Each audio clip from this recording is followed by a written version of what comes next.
हम लोग थोड़ा सा क्विक रिवीजन कर लेते हैं करंट डेंसिटी का एंड ड्रिफ्ट वेलोसिटी का, और वहाँ से हम लोग कुछ कोरिलेट करते हैं। ओके,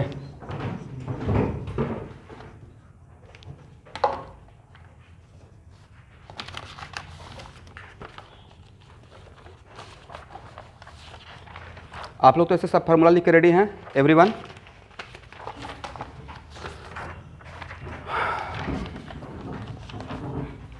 इसमें प्रॉब्लम भी लेंगे। बोले करंट डेंसिटी का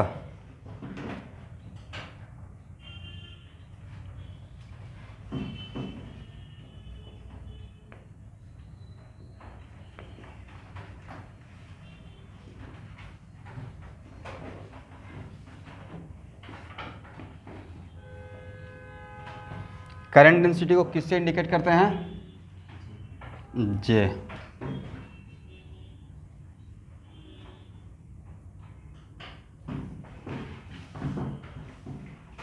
एक फार्मूला ए है, आप लोग को मिला होगा मेरे लेक्चर में, जहाँ पे एन क्या है? बोलिए online student. Number of charge particle per unit volume, right? वही number density.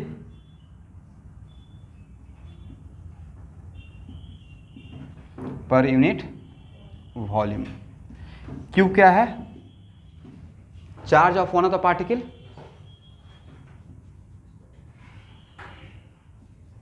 Charge of one of the particle. अब भी क्या है? Drift velocity.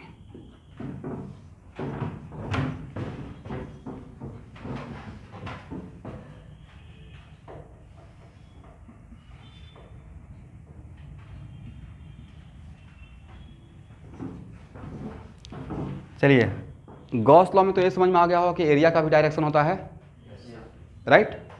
तो करंट डेंसिटी जे को हम लोग बोलते हैं करंट डेंसिटी, राइट? तो फार्मूला है, एक फार्मूला ये भी है, एक फार्मूला ये भी है, right? I equal to J dot S, J dot S. But एक का भी यूज करेंगे, I equal to J dot S का भी यूज कीजिएगा जब आपका जे कांस्टेंट रहेगा और एरिया भी कांस्टेंट रहेगा। एरिया कांस्टेंट मतलब एरिया का डायरेक्शन सेम। बट समटाइम्स ऐसा भी तो हो सकता है कि वेरिएबल हो। सपोज कीजिए कि यहाँ देखिए, करेक्ट, ऐसा मेरा सरफेस है, ऐसा मेरा सरफेस है, तो यहाँ पे सरफेस का, और किसी भी सरफेस का डायरेक्शन क्या होता है? उस सरफेस पे परपेंडिकुलर, उस सरफेस पे क्या? बट सरफेस अगर आपका कर्व सरफेस है तो उस सरफेस का डायरेक्शन क्या हर पॉइंट पे सेम रहेगा? नहीं रहेगा। तब उस टाइम पे क्या लेना है? एस या डी एस? डी एस लेना है। क्या लेना है? D S, correct.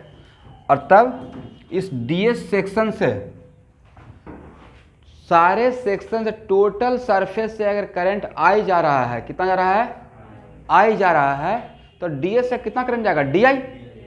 तो तब उस टाइम पे हम लोग क्या करेंगे? D I equal to J dot D S. क्या निकालेंगे? J dot D S. और तब यहाँ पे total current equal to what? D I integration of J dot D S.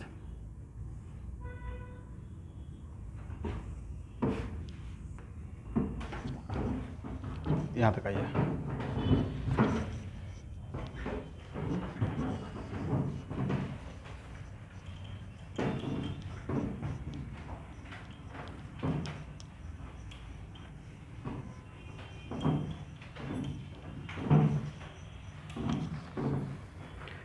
यहाँ तक समझ में आ गया सबको?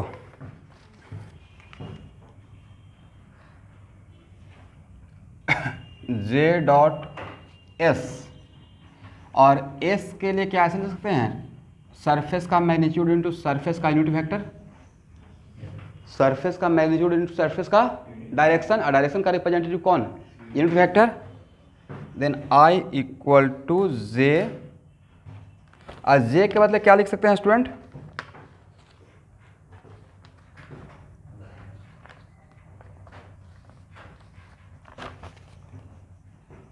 उसको बाद में देखते हैं, ठीक है, अभी ऐसे ही रहने दीजिए।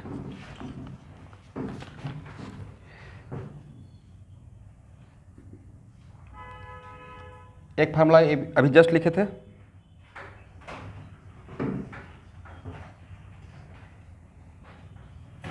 इसको मिलाइए तो क्या कहलाएगा? This into this equal to what? Charge per unit volume. ये क्या है? Number of particle per unit volume into charge of one of the particle, क्या बोलेंगे? Charge per unit volume. इलेक्ट्रोस्टेट में चार्ज पर यूनिट वॉल्यूम था ना, जब when charge is distributed in volume, right? तो इसके बदले हम लोग ये भी तो लिख सकते हैं, रो इंटू भी, रो इंटू वी, एग्री? जहाँ पे rho equal to what? N into q, और एन इंटू क्यू क्या रहेगा? Charge per unit volume. यहाँ तक आ जाइए। जिसको भी बॉक्स में लिख रहे हैं उसको आप शॉर्ट नोट में बना लीजिएगा, ठीक है?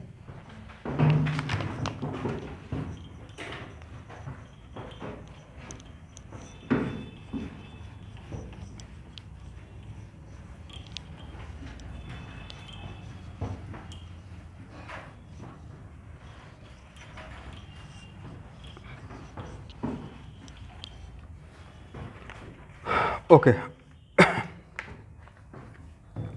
यहाँ तक समझ में आ गया है?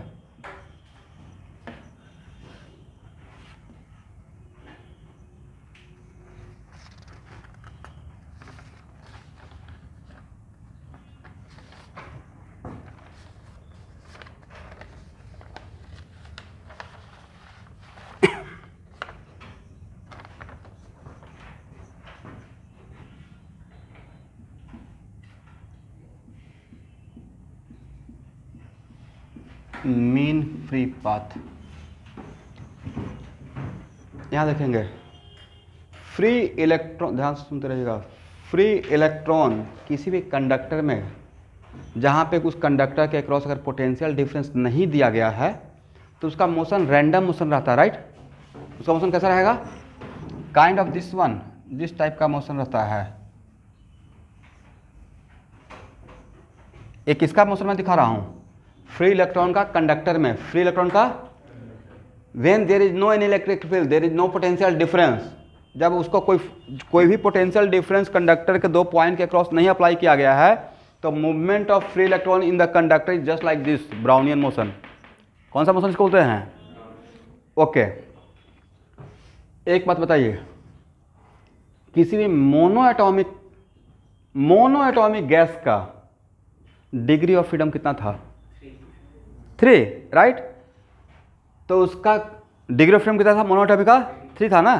तो उसका kinetic energy of one particle, kinetic energy of one of the particle कितना आया था?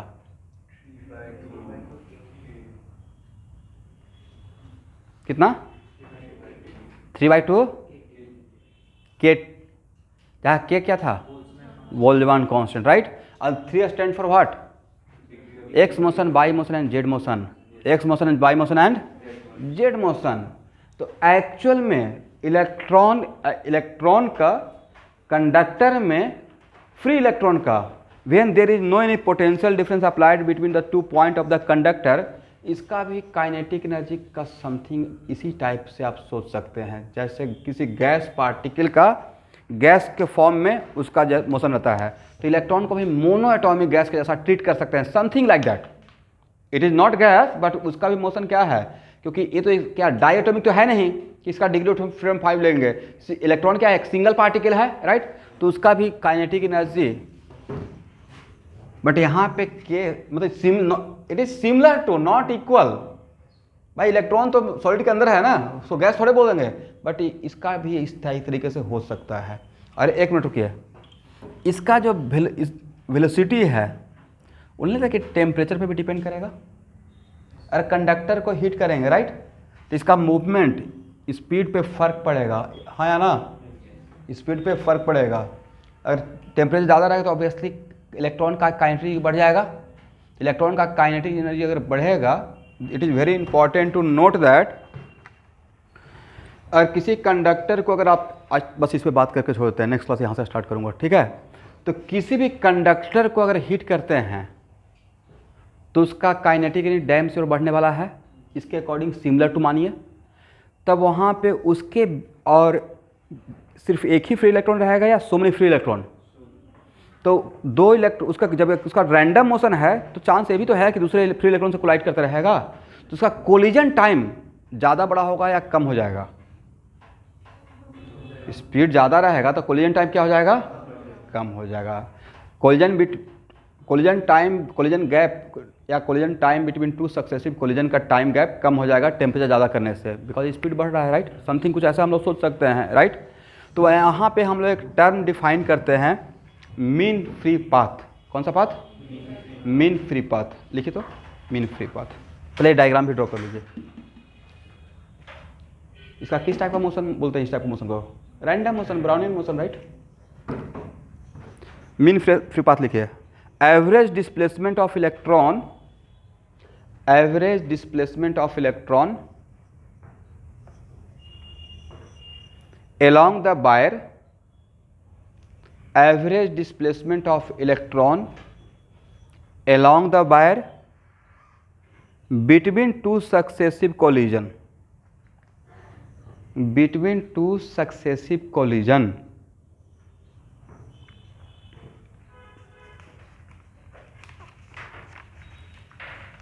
It is also called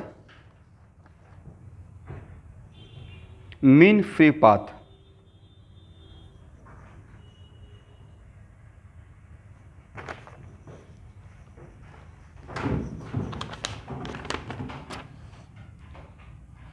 यहाँ देखिए, वहाँ पे ही एक और टर्म डिफाइन किया जाता है, टॉ। इसको बोलते हैं रिलैक्सेशन टाइम। कौन सा टाइम? लिखिए, the time in which the particle does not collide with any other particle, the time in which the particle does not collide with any other particle is called relaxation time. The time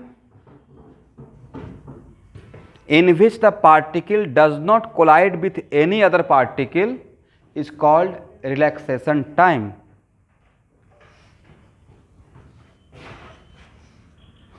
The time in which particle does not, यहां तक लिख लिए, collide with any other particle, collide with any other particle is called relaxation time. relaxation time.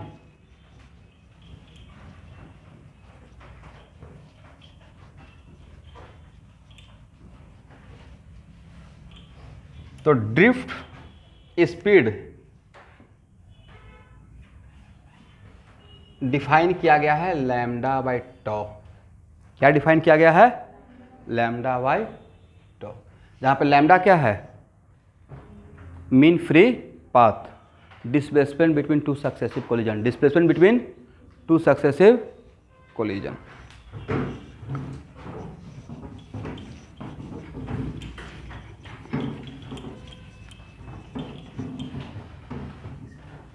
यहाँ देखिएगा, मान लेते हैं कि ये मेरा वायर है। क्या है? वायर। एक रिवीजन करवा दे रहे हैं ताकि मुझे भी थोड़ा कॉन्फिडेंस रहे ना कि आप लोग पढ़ लिए हैं।